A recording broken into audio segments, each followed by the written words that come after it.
Hello, Assalamualaikum. I'm Shraddha and Tasnam Ton share how to use new and open on Google Slide file tab or menu in Bangla অর্থাৎ আজকে আমি তোমার সাথে share করব কিভাবে আমরা আমাদের গুগল স্লাইডের ফাইল টেবে অথবা মেনুর উপর নিউ এবং ওপেন ব্যবহার করতে পারি। তো কাজটা করার ক্ষেত্রে আমরা মিনিমাইজ করার পর আমরা যে বিষয়টা করবো, তো কাজটা করার ক্ষেত্রে আমরা গুগল স্লাইড বিভিন্নভাবে ওপেন করতে পারি। এর আগে আমাদের গুগল স্লাইডের সাথে আমাদের জিমেল অ্যাকাউন্টে সাইন ইন থাকতে হবে। সেই ক্ষেত্রে আমি যদি গুগল অ্যাপসে আসি, তারপর আমি স্লাইডে ক্লিক করি।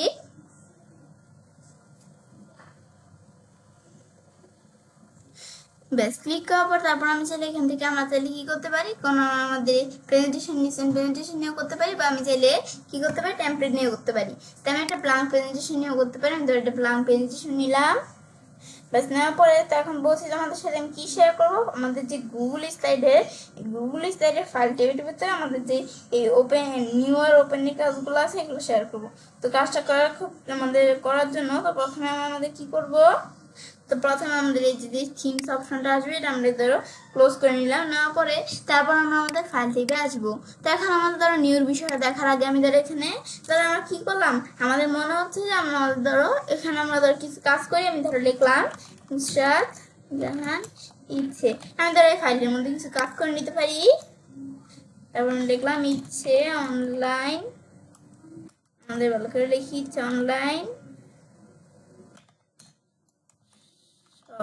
ব্যাস লেখার পর তারপর আমি চাইলে এখানে ক্লিক করে আমরা আরো কি নিতে পারি, আমরা আরো স্লাইড নিতে পারি। তারপর আমি ধরো কোনটা নিলাম, এই স্লাইড নিলাম। তো এখানে আমি ধরো লিখলাম কি, এখানে আমি ধরো লিখলাম যে ইচ্ছে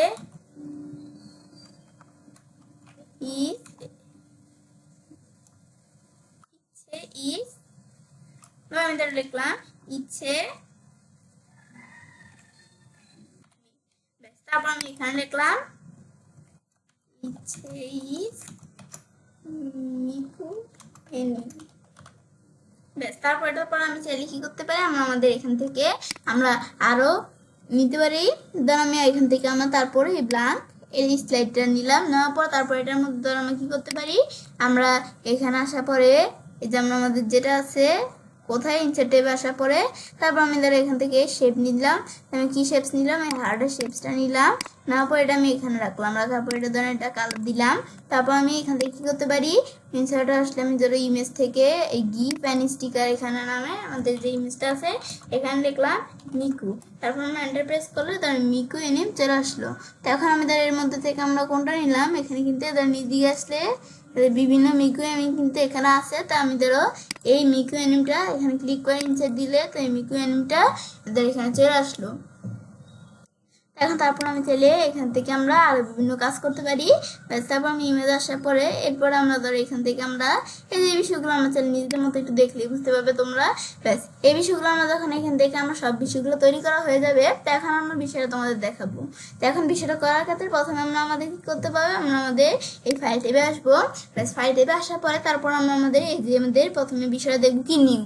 তো এখন নিউর বিষয়টা কি, এখন আমরা ধরো আমাদের এই যে স্লাইড আর যেই আমাদের বিষয়টা এখানে এই বিষয়গুলোর মধ্যে কিন্তু আমরা কি করে ফেলছি, মানে আমাদের এই পুরো প্রেজেন্টেশনটার আমাদের কিন্তু সাজিয়ে ফেলছি। এখন মনে হচ্ছে যে আমরা এই প্রেজেন্টেশনটার মধ্যে আমরা আর কাজ করবো, নতুন প্রেজেন্টেশন আমাদের লাগবে।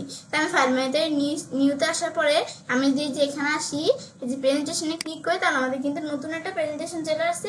এখন এটার মধ্যে আমরা কাজ করতে পারি, এটার মধ্যে আমরা কি করবো এটারও করতে পারি। তারপর এটা দেখার পরে তারপর আমি চলো এটা ক্লোজ করলাম। তারপর এটার পরে আমরা আবার ফাইল টেবে এসে নিউতে আসি। তারপর দেওয়া আছে কি আমাদের ফর্ম টেমপ্লেট গ্যালারি। তাই আমি চাইলে এখানে ক্লিক করে আমরা টেমপ্লেট গ্যালারি থেকে বিষয়টা করতে পারি। সেখানে ক্লিক করলাম, আমাদের বিভিন্ন টেমপ্লেট গ্যালারি এসে পড়ছে। এটার মধ্যে থেকে আমরা কোনটা নিব, ধরো আমরা এই জিনিস দিয়ে বিভিন্ন ধরো অভাব নাই অনেক টেমপ্লেট গ্যালারি দেওয়া আছে। আমি ধরো এটা নিলাম স্ট্রবেরি, এটা ব্যাস নেওয়ার পর এখন আমাদের কিন্তু এই টেমপ্লেট গ্যালারি এখান থেকে আমরা এখানে একটা টেমপ্লেট চলে আসবে। ব্যাস এখন আমরা যখন বিষয়টা এখানে আসলে আমি যদি নিচ দিকে আসি, এদের এখানে কিন্তু বিষয়গুলো চলে আসছে। তো এখন আমি যদি এখানে কাজ করতে চাই, এখানে এগুলো আমরা চাইলে কাজ করতে পারি। তারপর আমরা এটা দেখলাম, তারপর আমি যদি এখন এটা ক্লোজ করি, ক্লোজ হয়ে গেল। এভাবে আমি নতুন প্রেজেন্টেশন নিতে পারি। তো এখন এই বিষয়টা নেওয়ার পরে তারপর আমরা কি করব, এখন আমি তারা ফাইল মেনুতে আসি। তো এখন নিউর পরে আমরা ওপেন, নিউতে দেখলাম একটা প্রেজেন্টেশনের কাজ করলাম, তারপর আমরা নতুন একটা প্রেজেন্টেশন নিলাম। তো এখন আমাদের নিউ সারা, তারপর ওপেনের কি কাজটা করে, ধর আমি আমার যে কোনো জায়গা থেকে একটা প্রেজেন্টেশন ওপেন করব। তো এখন আমি যদি এখানে ওপেনে ক্লিক করি, তো এখন আমরা যে ওপেন করব, তো এখন আমাদের এখান থেকে আমরা দেখি আমরা আগে ব্যাস। তো এখন এখানে কিন্তু বিভিন্ন কতগুলো প্রেজেন্টেশন আছে রিসেন্ট। তো এখান থেকে আমি যদি যেটা দেই, এটা দেওয়ার পর আমি এখন ওপেন দিলে এই প্রেজেন্টেশনটা কিন্তু ধরো ওপেন হয়ে যাবে। আমি একটু ওয়েট করি, বেশ ওয়েট করলে এদের প্রেজেন্টেশনটা কিন্তু আমার এখানে ওপেন হয়ে গেল। বেশ তারপরটা দেখার পর তারপর আমি যদি এখন এটা আবার ক্লোজ করি, বেশ তারপর আমরা আবার আমাদের কোথায় আসি, আমি এই ফাইল টিপে আসি, আসার পর তারপর এটার পর আবার আমরা ওপেনে ক্লিক করি। তো আমরা রিসেন্ট সারা মাই ড্রাইভ আমাদের নিজেদের ড্রাইভ থেকে আমরা কি করতে পারি, আমরা আমাদের এই যে ধরো ড্রাইভ আমার অনেকগুলো আমাদের এখান থেকে ফাইল দেওয়া আছে, এখান থেকে আমি ওপেন করতে পারি, বা শেয়ার উইথ মি আমি কোনো ফাইল শেয়ার করে থাকলে সেখান থেকে করতে পারি। তাছাড়া স্টারেট আমি যদি কোনো ফাইল স্টারেট করতে চাই তাহলেও করতে পারি। স্টারেট করা থাকলে স্টারেট কোনটা বলে, আমরা যখন স্টারেট করি মানে আমরা এই যে স্টার, এই যে স্টার অপশনটা আছে না, এখানে ক্লিক করলে তাকেই বলে স্টারেট। মানে যে ফাইলগুলো আমরা স্টারেট করে রাখবো সেগুলো হচ্ছে স্টারেট। এখন আমি যদি আমরা আমাদের ধরো ফাইল টেবে আসি, তখন আমরা ওপেন আসি, তখন স্টারেট থাকলে আমরা করতে পারতাম। তারপর কম্পিউটার থেকে আমরা এখানে কম্পিউটারে কোনো ফাইল থাকলে আমরা আমাদের করতে পারতাম, কিন্তু এখানে পুরো এমটি, এখানে কোনো ফাইল নেই। তারপর আমরা আপলোডে এসে আমরা ব্রাউজ থেকে মানে আমরা আমাদের নিজেদের মতো আপলোড করে আমাদের এটা ফাইল নিয়ে আসতে পারি। তো এখন আমি ধরো আমরা কোনটা ইচ্ছে টেস্ট প্রেজেন্টেশন, আমি এই ফাইলটা আমি ধরো ওপেন করলাম, ব্যাস করলে কিন্তু আমার ফাইলটা এখানে চলে আসবে। আমি একটু ওয়েট করি,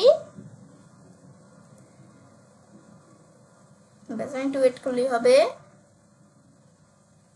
ব্যাস এখন আমাদের এটা মানে হচ্ছে এই বিষয়গুলো আমরা করতে পারি, যেটা আসতে একটু সময় লাগবে, ততক্ষণ আমি একটু অপেক্ষা করলেই হবে। তো এই বিষয়টাই আমাদের কাজ করে, মানে এভাবে আমরা বিভিন্ন জায়গা থেকে আমরা কি করতে পারি, আমাদের বিভিন্ন জায়গা থেকে আমরা ফাইল ওপেন করতে পারি। এটা হচ্ছে এই বিষয়টা কাজ করে। বেশ বিষয়টা করার পরে আমি সেটা কাজটা করতে পারি। এবার আমরা খুব সহজে আমাদের গুগল স্লাইডে ফাইল ট্যাব অথবা মেনুর উপর আমাদের নিউ এবং ওপেন ব্যবহার করতে পারি। ফ্রেন্ডস, আমার আজকের এই ভিডিওটি তোমাদের ভালো লেগে থাকলে আমার চ্যানেলটি সাবস্ক্রাইব করুন, সবার সাথে শেয়ার করবে।